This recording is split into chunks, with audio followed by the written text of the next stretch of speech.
Même si c'est le quotidien du Barça dans chaque mercato, je pense que c'est la plus grosse clim qu'il s'est mangée. Si même Fabrizio Romano n'a pas eu de clarté dans ce revers brutal, qu'est-ce qui a bien pu expliquer cela? En recontextualisant, Nico Williams ne faisant pas du tout partie des plans de Laporta et la direction, au vu du feuilleton un peu amer de l'été dernier. Le Barça se focalisait sur Luis Diaz, l'attaquant de Liverpool, et potentiellement l'appel de phare du SDF Marcus Rashford. Le clan Nico s'est mis tout seul dans la danse, par l'intermédiaire de joueurs du Barça qui jusqu'à présent sont inconnus. Soudain, Nico passe d'indésirable à premier sur la liste, car en réalité, côté rapport qualité-prix, c'est le plus intéressant.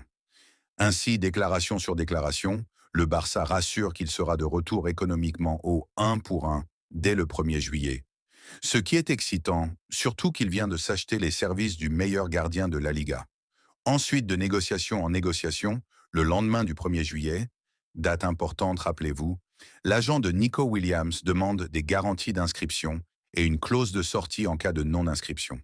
Une clause vicieuse et dangereuse pour le board, alors même que le joueur était d'accord sur tous les termes du contrat.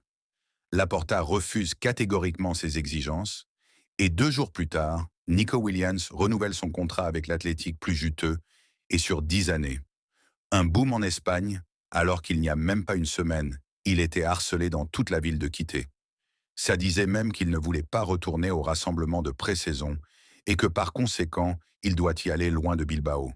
Il aurait pu signer au Bayern, ce qui est de fort compréhensible. Mais non, le Barça s'est senti ridiculisé et trahi. Mais la réalité est que toute cette affaire est entachée de méprise et de maladresse. Aujourd'hui, Nico a une clause libératoire, donc un club peut se permettre de négocier avec le joueur sans passer par son club.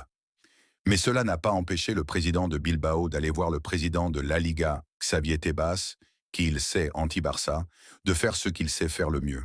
En plus de la pression de son agent, résultat, Bilbao a réussi son coup.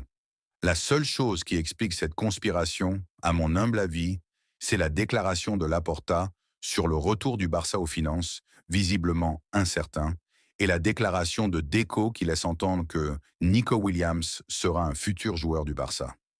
Néanmoins, le Barça a perdu du temps certes, mais n'est pas du tout dépendant d'un joueur comme Nico. Il aurait été un gros atout, mais le Barça peut viser le sommet avec ou sans Nico, ça s'est vu la saison qui vient de s'écouler.